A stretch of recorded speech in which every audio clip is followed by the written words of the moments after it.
Di balik doa dan kemenyan, ada ritual yang tak pernah dijelaskan sepenuhnya. Dengan suara pelan dan tatapan meyakinkan, Pak Raga meminta para perempuan itu patuh. Ia menyebutnya penyembuhan, padahal perlahan batas tubuh mereka dilanggar dan rasa takut dijadikan pegangan. Jangan menolak, katanya lembut, atau penyakitmu akan semakin parah. Mereka datang membawa harapan, namun pulang membawa luka yang tak bisa diceritakan. Di desa Sumberjati, Pak Raga dikenal sebagai dukun sakti, tak pernah gagal, hingga satu perempuan berani bicara, dan kesaktian itu runtuh, menjadi kebohongan yang selama ini disembunyikan.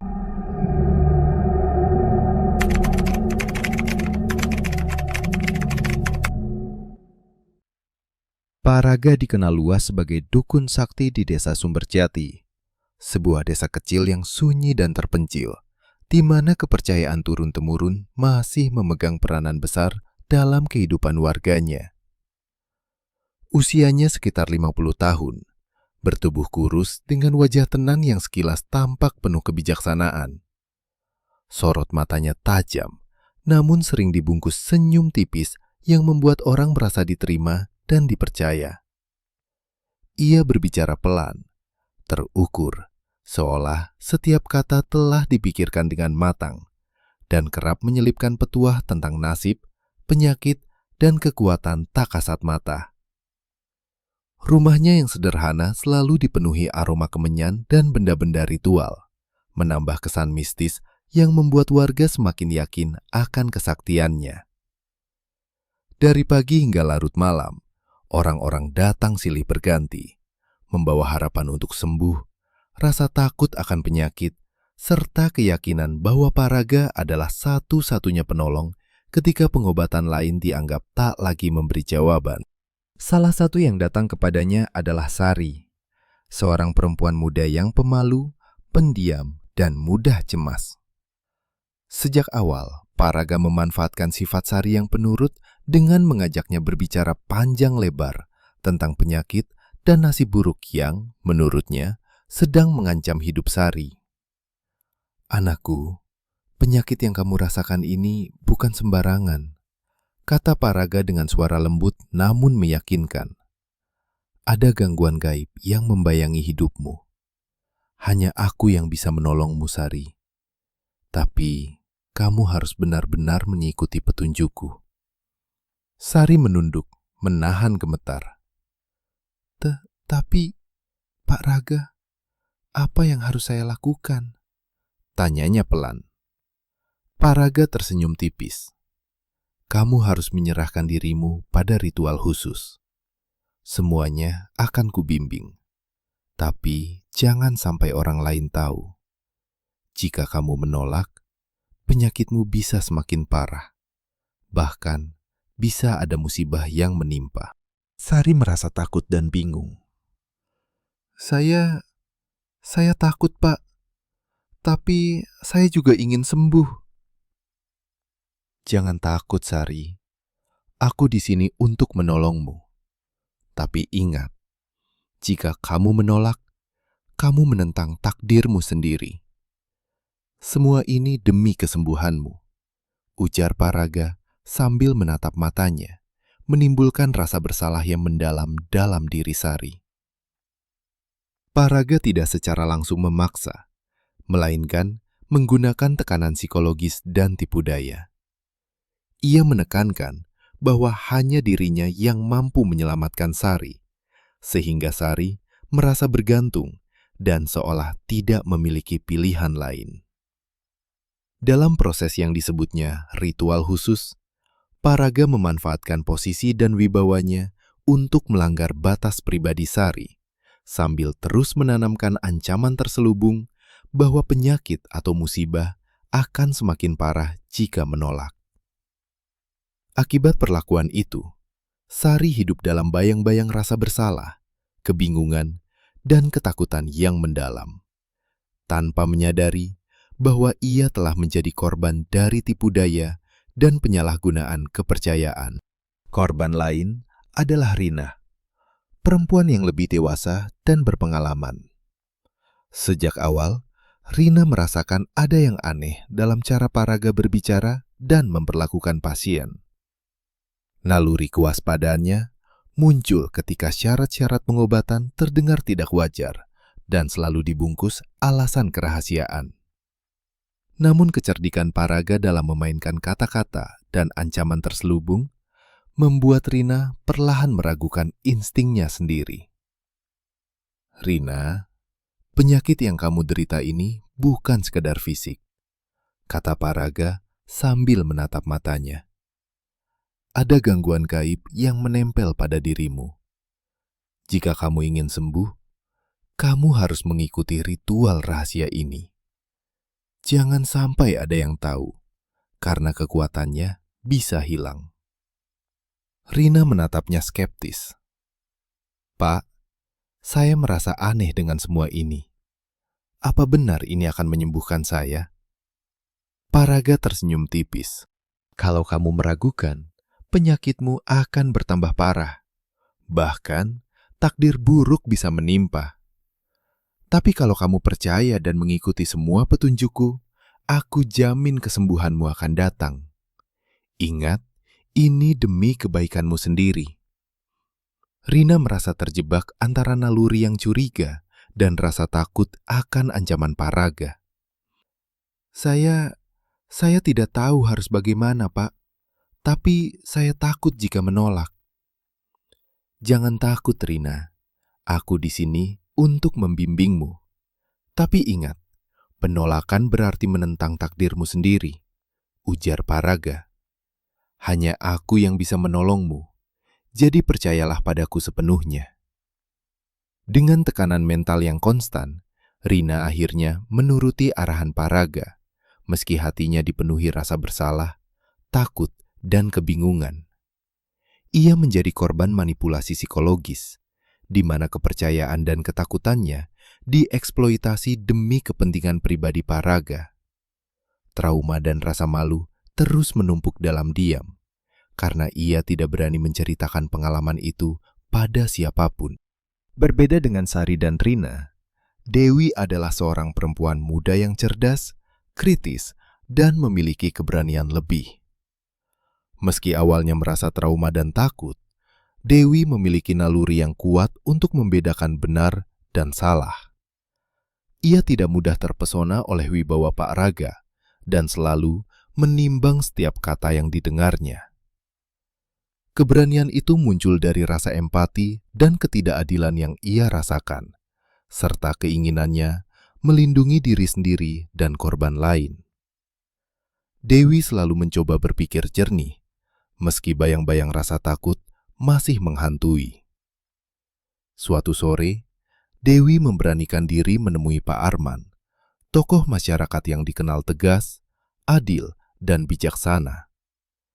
Pak Arman adalah pria parubaya yang dihormati warga desa, terkenal karena integritasnya dan keberaniannya dalam menegakkan kebenaran. Ia tidak mudah terbawa opini umum atau wibawa seseorang. Logikanya kuat dan hatinya peduli pada kesejahteraan warga. Meskipun awalnya terkejut mendengar kisah Dewi, sikapnya yang tenang dan penuh perhatian membuat korban merasa aman untuk membuka diri. "Pak Arman, saya harus cerita sesuatu," kata Dewi sambil menunduk, suaranya gemetar.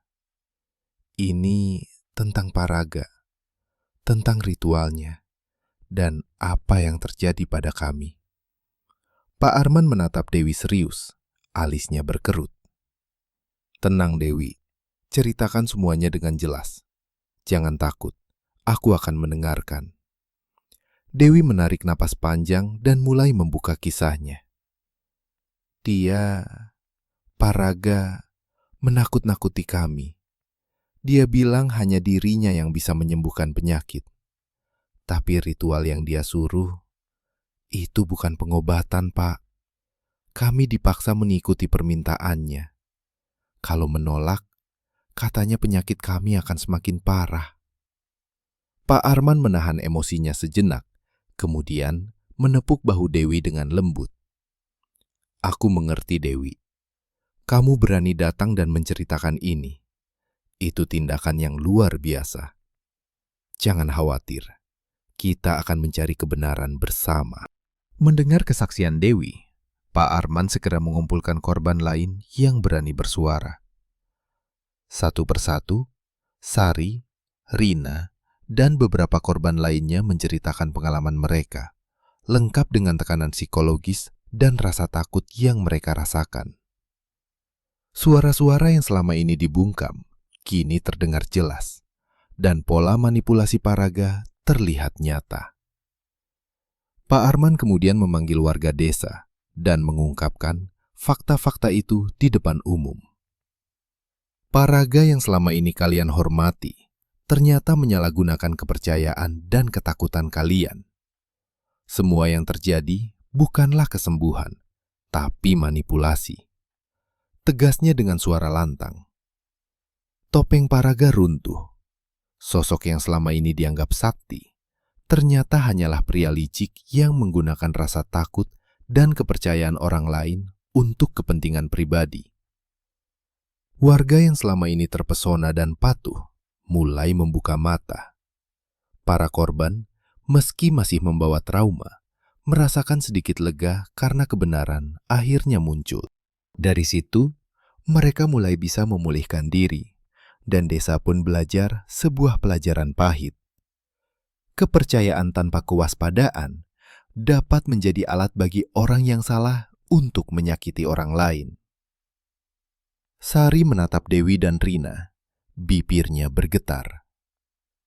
Aku senang kita akhirnya bisa bicara. Rasanya lega, walau masih takut, katanya. Rina mengangguk perlahan. Ya, setidaknya sekarang kita tahu kebenarannya. Tidak ada lagi yang bisa menakut-nakuti kita. Dewi tersenyum lemah namun tegas. Ini baru permulaan. Kita harus saling mendukung agar trauma ini bisa sembuh. Pak Arman menepuk pundak mereka. Benar, kalian semua berani, dan keberanian itu akan membantu desa ini kembali aman. Jangan biarkan orang seperti Paraga menghancurkan hidup siapapun lagi. Setelah pengungkapan kebenaran oleh Dewi, Sari, Rina, dan beberapa korban lain, desa Sumberjati mulai menghadapi kenyataan pahit. Selama bertahun-tahun, mereka telah diperdaya oleh seseorang yang memanfaatkan kepercayaan dan ketakutan mereka. Meskipun trauma masih membekas, langkah pertama menuju pemulihan dimulai dengan saling berbagi pengalaman dan mendukung satu sama lain. Dewi, yang awalnya paling takut, kini menjadi sosok yang memberi semangat kepada korban lain. Ia mencoba mengubah rasa trauma menjadi keberanian. Kita sudah berbicara dan menceritakan semua yang terjadi. Sekarang, saatnya kita saling mendukung agar bisa pulih. Katanya, matanya bersinar dengan tekad. Kita tidak sendirian. Sari menatap Dewi, suara bergetar. Aku masih takut, tapi rasanya lebih ringan setelah menceritakan semuanya. Rasanya seperti beban berat di pundakku perlahan hilang. Rina menambahkan dengan suara pelan, namun tegas. Kita harus tetap kuat. Jangan biarkan rasa takut lagi menguasai hidup kita. Keberanian kita hari ini adalah langkah pertama untuk sembuh. Pak Arman, tokoh masyarakat yang dikenal tegas dan bijaksana, mengambil peran penting dalam memulihkan kepercayaan dan memimpin proses keadilan. Dengan nada tegas namun menenangkan, ia berkata kepada para korban, "Kebenaran sudah terbuka. Kini, hukum yang akan menegakkan keadilan. Tidak ada lagi yang boleh menggunakan kepercayaan dan ketakutan orang lain untuk kepentingan pribadi. Kalian berani bersuara, dan itu luar biasa." Bersama Pak Arman, korban melaporkan Paraga ke pihak berwenang. Polisi menindaklanjuti laporan itu dengan serius. Selama proses pemeriksaan, semua bukti dan kesaksian para korban menjadi dasar kuat untuk menuntut Paraga. Warga desa yang sebelumnya terpesona oleh wibawa Paraga, kini menyaksikan bahwa kebenaran dan hukum lebih kuat daripada tipuan dan intimidasi.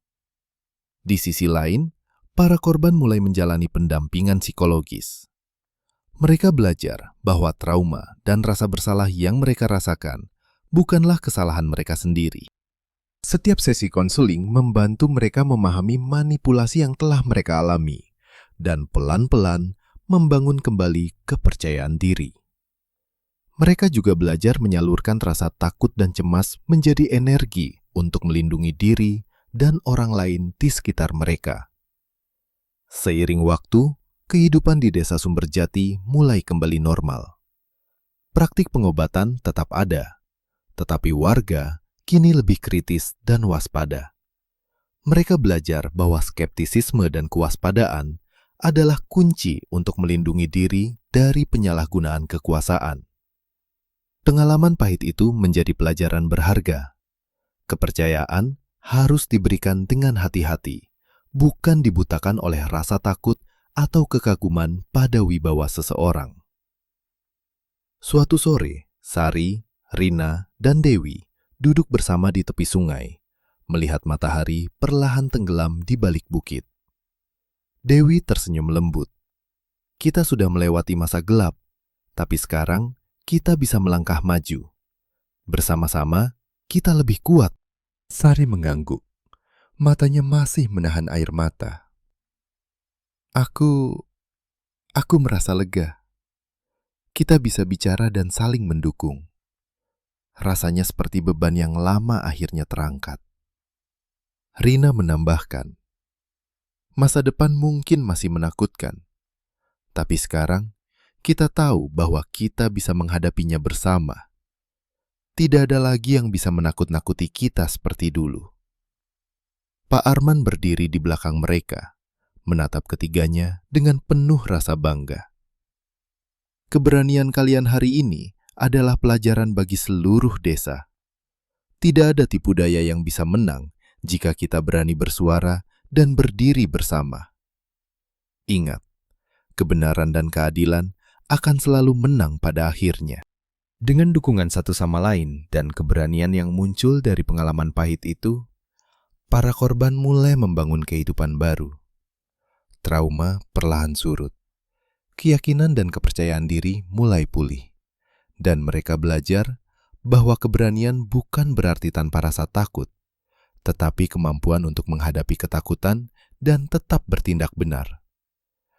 Desa Sumberjati pun berubah menjadi tempat yang lebih aman, di mana kepercayaan tidak lagi dimanfaatkan oleh orang yang salah. Kisah para korban menjadi pengingat bahwa manipulasi dan penyalahgunaan kepercayaan dapat menghancurkan hidup seseorang. Tetapi kebenaran, keberanian, dan persatuan selalu mampu mengembalikan harapan dan keadilan.